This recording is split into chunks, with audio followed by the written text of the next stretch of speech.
Growing your own food.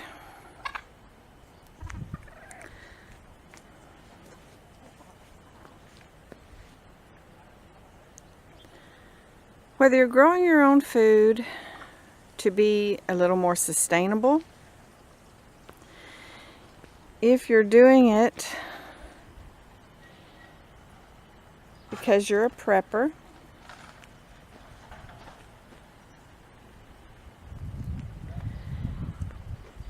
if you're doing it as a form of resistance to the big conglomerate of grocery stores that say this is the type that you need and give us such little choice. Growing your own food is a great thing to do. It's what our grandparents did. The people that came through the recession back in the day,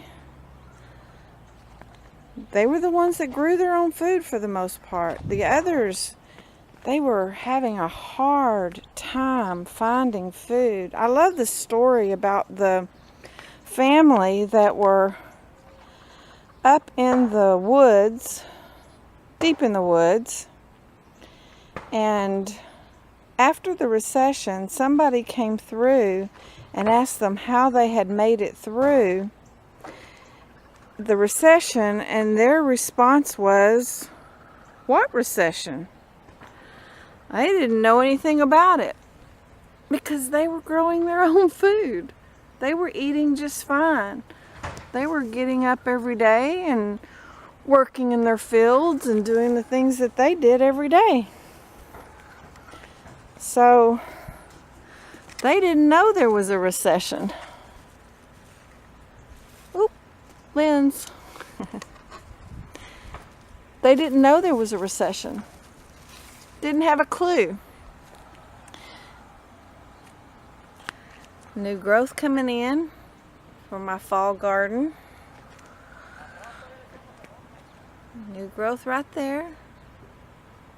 I love seeing new growth.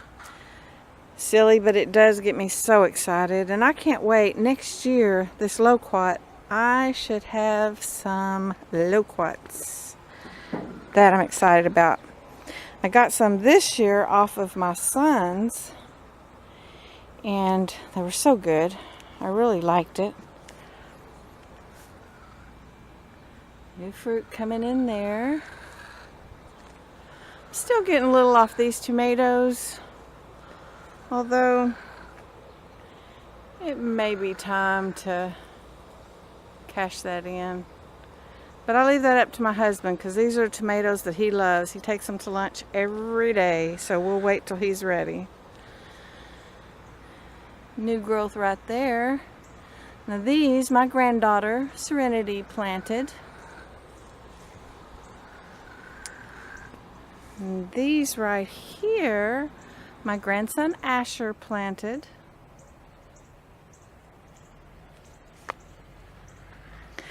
But growing your own food is easy. Yes, it is work. I mean, I'm not trying to say that you just throw something on the ground and it grows. Although, basically that is what you're doing. You throw something on the ground, the seeds, and they do grow.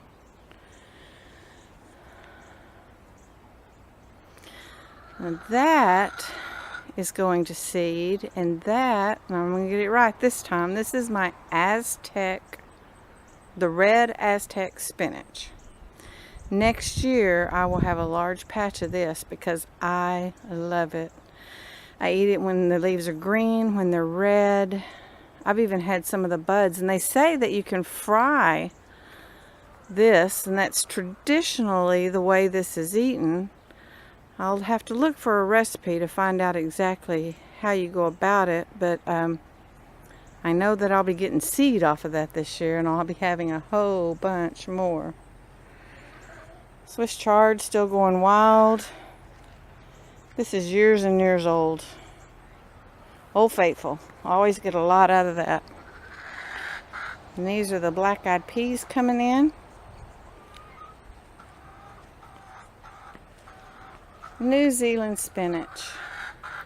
That stuff, it grows like wildfire, and it comes back. I planted it last year. It came back this year. It has all these little seeds all over it, which they're edible too, and they're good. They have a little crunch to your salad. Getting a lot of okra in. A lot of okra in. So, for whatever reason you want to grow your own food, what I want to say to you is, you can do it. Anyone can grow their own food. This is Egyptian spinach. Awesome grower.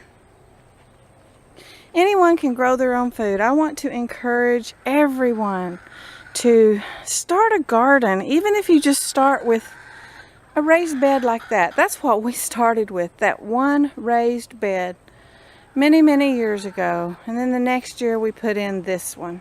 Then we put in those.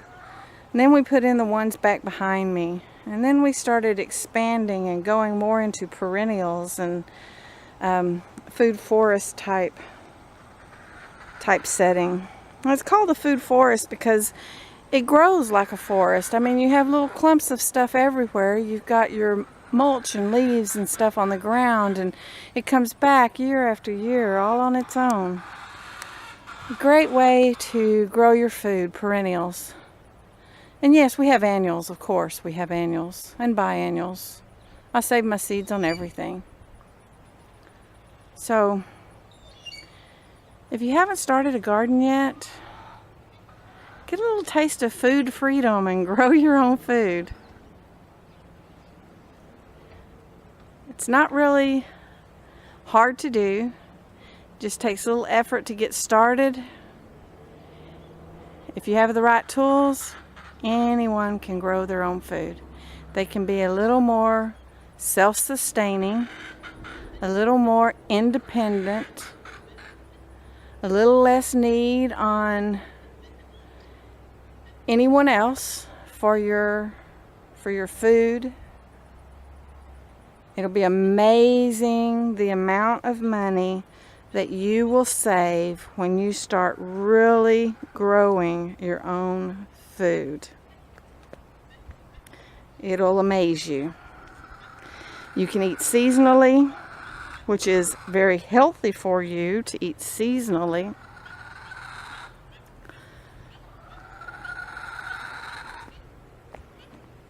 Thank you for joining me today. This was just a small walk through my garden. I just had some things on my mind. Mainly, anyone can grow their own food. We need to be a little more self-sustainable, if at all possible. You know, even if you live in an apartment, if you have a patio, there are these they're like, I don't want to say cans, but they're like little pots stacked on top of each other. And you can grow a lot of food in that. A lot of salad, for one thing. A lot of salad in that. If you had a couple, you could have one for your salads. You could have one for like maybe strawberries. A lot of things you can grow on your patio. And tomatoes grow in a pot. You can grow tomatoes in a pot on your patio. So, if you're not growing your own food already, I would like to encourage you.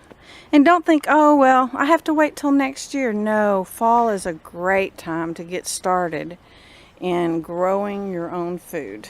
It's a great time. So I want to encourage you to do so. This is something I'm really working on. This is my lemon tree. Now my sister-in-law has one that grows good. And now she is a little ways from me. But I'm thinking if her area can grow it, so can I. And all the leaves did drop off, but they are starting to come back on. I've got new growth. So it's not dead. Maybe it was just taking a break to get its roots going. That's a good thing. So, thank you for joining me. Give me a thumbs up if you liked the video. Subscribe if you haven't already. Hope to see you again soon. Bye-bye.